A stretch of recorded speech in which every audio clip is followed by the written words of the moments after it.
আসসালামু আলাইকুম। আমি আজকে আপনাদের সাথে ভিডিওতে যে বিষয় নিয়ে আলোচনা করতে যাচ্ছি, সে বিষয়টি হলো গাভী ও বাছুরের যত্ন।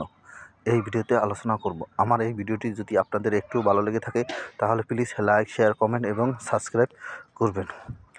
বাছুরের যত্ন না করলে আপনার বাছুর ভালো হবে না বা গ্রোথও ঠিক থাকবে না। কারণ আপনার যতই ভালো বীজ ব্যবহার করেন, আপনার বাছুরের যত্ন বা দুধ যদি বেশি না হতে পারেন, তাহলে আপনার বাছুর হৃষ্টপুষ্ট হবে না বা বাছুরের মান ভালো থাকবে না।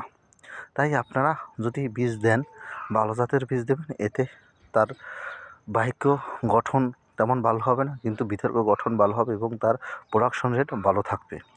এজন্য আপনারা 100% বীজ ব্যবহার করবেন।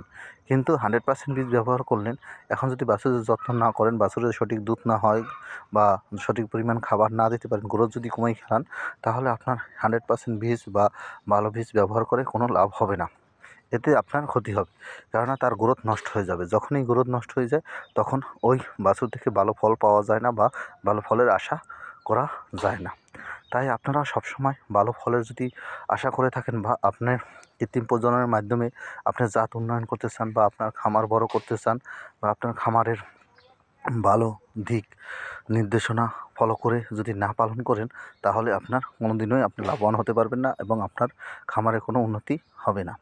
তাই আপনার এই বিষয়ের দিকে বেশি নজর দিতে হবে। এরপর আপনার সবচেয়ে বড় কথা হলো দুধ। দুধ যদি আপনার উৎপাদন করতে হয়, তাহলে গাভীর যত্ন করতে হবে। আপনি গাভীকে যদি সঠিক পরিমাণ দানাদার খাদ্য না খাওয়ান, সঠিক সময় কৃমির ওষুধ না খাওয়ান, সঠিক সময় ক্যালসিয়াম সাপ্লিমেন্ট যদি না দেন, তাহলে আপনার বাছুরেরও সঠিক পরিমাণ গ্রোথ থাকবে না এবং গাভীরও সঠিকভাবে বাড়ন হবে না বা শরীর ঠিক থাকবে না, এই কারণে দুধ হবে না। তাই আপনার যদি দুধ বাড়াতে হয়, গাভীকে খাওয়ান দিতে হবে। এভাবে যদি খাওয়ান দিয়ে আপনি লালন পালন করে থাকেন, তাহলে আপনার খামার দ্রুত লাভবান হতে পারবেন। আমার এই ভিডিওটি যদি দেখে আপনাদের একটু ভালো লেগে থাকে, তাহলে প্লিজ সাবস্ক্রাইব।